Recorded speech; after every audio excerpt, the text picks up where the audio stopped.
Gagawa ako ng mango, sago at gulaman. Yan, may sago ako, tapos may almond. And yung mango, kinat ko lang ng maliliit. Lalagyan ko siya ng mango condense.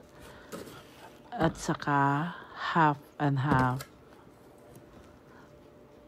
Saka meron akong nag-blend ako ng mango. Yan, i-mix mo lang lahat. Niluto ko yung gulaman, guys. Saka yung almond jelly. Tapos i-add mo na yung mango. Ripe na mango yan. Very sweet.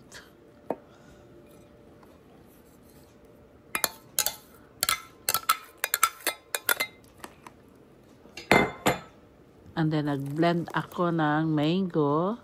Yan, in-add ko.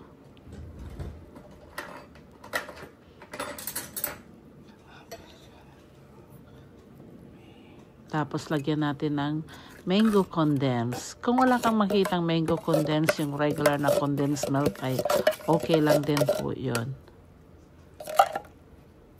Ayan, ihalo mo silang lahat. Tapos, lagyan natin ng half and half. Ayan. Tansyahin mo lang, guys, kung gaano ka-sweet ang gusto mo. Ayan, halo-halo mo sila. Lahat.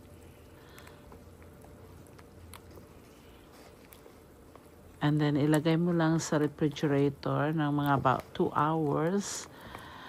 And then, it's ready to eat. Ayan, ang sarap nito, guys. Sarap na dessert.